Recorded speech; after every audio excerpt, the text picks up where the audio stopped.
ሰላም እንዴት ናችሁ? ውድ የዚህ ቻናል ተከታታዮች አርሰናል የተመለከተ አዳዲስ መረጃዎች ወጥተዋል። ወደ እናንተ ይዘን መተናል። አብራችሁን ቆዩ። አርሰናል በክረምት የዝውውር መስኮት ለማጠናከር የሚፈልጋቸው ቦታዎች እንግዲህ በዚህ ክረምት የግራ ክንፍ ቅድሚያ የሚሰጥ ጉዳይ ነው። ከዝውውሩ መስኮት በፊት ባሉት ሳምንታት አርሰናል የመሃል አማካኝ 6 ወይም 8 እንደሚፈልግ ፍንጭ ሰጥቶ ነበርና የማይልስ ሉዊስ ስኬሊ የቅርብ ጊዜ አስደናቂ ብቃት ከነዚህ እቅዶች ጋር እንዴት እንደሚሄድ ማየትም ያስፈልጋል። በሁለቱ በኩል የመስመር ተከላካይ ቦታዎች ላይም አማራጮችን እያሰቡ እንደሆነ ነው እየተገለጸ የሚገኘው። አርሰናል አሁን የሌስተር ሲቲውን የ16 ዓመት ክንፍ ተጫዋች ጀርሚ ሙንጋን ለማስፈረም እየሞከረ ይገኛል። ከ10 እስከ 15 ሚሊዮን ፓውንድ የሚደርስ ዋጋ እንደሚያስወጣ ይታመናል። ይህ ትልቅ የኢንቨስትመንት ሲሆን አርሰናል ባለቤቶች ለማደግ ትልቅ አቅም ያላቸውን ወጣቶች የማስፈረምና የገበያ ዋጋቸውን አሳድጎ በውድ መሸጥ ሀሳብ ላይ መስራት እንደሚፈልጉም ነው እየተነገረ የሚገኘው። ዊሊያም ሳሊባ ከዓለም ዋንጫ በኋላ ቀዶ ጥገና ሊደረግለት ይችላል። ተከላካዩም በጀርባ ህመም እየተሰቃየ እንደሆነ ነው እየተገለጸ የሚገኘው። የዚህ ተጫዋች ጉዳት ትንሽ አስደንጋጭ ነው፣ ምክንያቱም ለአርሰናል ያለውን ሁሉ የሚሰጥ ተጫዋች እንደሆነ ይታወቃል።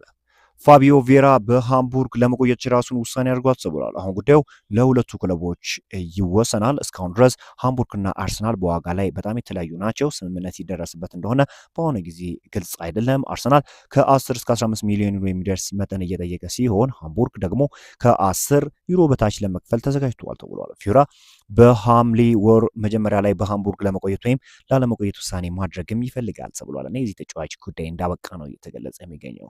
አርቴታ በእንግሊዝ ልምድ ያላቸውን ሁለገብ እና ጠንካራ ተጫዋቾችን ማስፈረም ይወዳል ተብሏል። አርሰናል ለተጫዋቾች ጥንካሬ ትልቅ ቦታ ይሰጣል። ሮጀርስ ይህንን ሁኔታ ያሟላል። ባለፉት 2 የውድድር ዘመናትም ከክለቡ ጋር ከ50 በላይ ጨዋታዎችን ተጫውቷል። ሮጀርስ በዋነኝነት ከአስቶን ቪላ ጋር እንደ አጥቂ አማካኝ ተጫዋች ሆኖ ይጫወት ነበር። ነገር ግን በግራ ክንፍ ሰፊ ልምድ ያለው ሲሆን በቀኝ ክንፍ መጫወት ይችላል። ይህ ሁለገብነት አርቴታ ሊያስደስትም ይችላል። ሮጀርስ በአስቶን ቪላ ኳስን በረጅም ርቀት የመምታት ችሎታው አስደንቋል። የሩጫ ኃይልና የድሪብሊንግ ክህሎቱ አስደናቂ ጥምረት አለው። ሮጀርስ የረጅም ርቀት ግቦችን የማስቆጠር ችሎታው በአርቴታ ጎልቶም እንደሚታይ ነው የሚታወቀውና አርሰናሎች የዚህን ተጫዋች ሁኔታ በሚገባ የተከታተሉት እንደሆነ እየተገለጸ ይገኛል። በአርሰናል የቀኝ ተከላካይ ቦታ ላይ የሚከተሉ ተጫዋቾች ግምት ውስጥ ገብተዋል። ቲኖ ሊቭራሞንቶ ከኒውካስትል ዩናይትድ እና ኦስካር ሜንጌዛ ከሴልታ ቪጎ አርሰናሎች በዋነኝነት እየተከታተሏቸው እንደሆነ ነው እየተገለጸ የሚገኘውና በርካታ ተጫዋቾችን በክረምቱ የዝውውር መስኮት አርሰናሎች ለማስፈረም ወሳኝ የሆኑ ስራዎችን እየሰሩ እንደሆነም እየተገለጸ ይገኛል። ሌላኛው እንግዲህ አርሰናል የመሃል ሜዳ አማራጫቸውን እያጤኑበት ሲሆን ማቴዎስ ፈርናንዴዝ እነሱን ከሚስቡ ተጫዋቾች መካከል አንዱ እንደሆነ ይታመናል።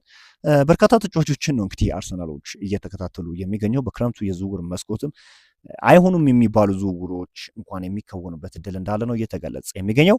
ሌላኛው እንግዲህ አትሌቲኮ ማድሪድ ለሁሊያን አልቫሬዝ እስከ 130 ሚሊዮን ፓውንድ እንደሚፈልግ ነው እየተገለጸ የሚገኘው። ተጫዋቹ ወደ 90 ሚሊዮን አካባቢ ነው የወጣበት እንግዲህ ከማንቸስተር ሲቲ አትሌቲኮ ማድሪድ ሲቀላቀልና ከፍተኛ የዝውውር ዋጋ ወጥቶበት እንደሆነ ይታወቃል እና ይሄ አንደኛ ምክንያት እንደሆነ ይታወቃል። በትንሽ የዝውውር ሂሳብ ወደ ሌላ ክለብ የማይሄድበት አንደኛው ምክንያት። ነገር ግን ተጫዋቹ ወደ አርሰናል መሄድ ፍላጎት እንዳለው በቅርብ ጊዜያት ውስጥ ማሳወቁ የሚታወቅ ጉዳይ ነው። አርሰናሎችም ይህንን ተጫዋች ለማስፈረም ይሰራሉ ተብሎ ይጠበቃል። ይህንን ዝውውር እንዴት ትመለከቱታላችሁ? ሌላኛው ሪያል ማድሪዶች እንግዲህ የኮናቴን ጉዳይም ኦልሞስት እንደጨረሱ ነው እየተገለጸ የሚገኘው። ተጫዋቹ በቅርብ ጊዜያት ውስጥ ሪያል ማድሪድን ይቀላቀላል ተብሎ ይጠበቃል። የዱምፍሪስንም ዝውውር እንደጨረሱ ይታወቃል እና በጣም አስገራሚ የሚባል ነው። በርካታ ዝውውሮችን እየፈጸሙ ይገኛሉ ሪያል ማድሪዶች በክረምት የዝውውር መስኮት በሚገባ ራሳቸውን አጠናክረው በአዲስ ጠንካራ ክለብ ሆነው ለመምጣት እየሰሩ እንደሆነ ነው እየተገለጸ የሚገኘው። እናንተስ የዚህን ዝውውር እንዴት ተመለከታችሁት? ከዛ ባሻገር ማንቸስተር ዩናይትዶችም የኤደርሰንን ዝውውር እንደጨረሱ ይታወቃል። በጣም ጥሩ የሚባል ዝውውር ነው። ዩናይትዶችም በክረምቱ የዝውውር መስኮት በርካታ ዝውውሮችን ለመፈጸም ሀሳብ እንዳላቸው ነው እየተነገረ የሚገኘው። በዛሬው ዕለት እንግዲህ አጠር ያለ ስፖርታዊ መረጃዎችን ወደ እናንተ ይዘን መጥተናል። በአዲስ ስፖርታዊ መረጃዎች እስክንገናኝ መልካም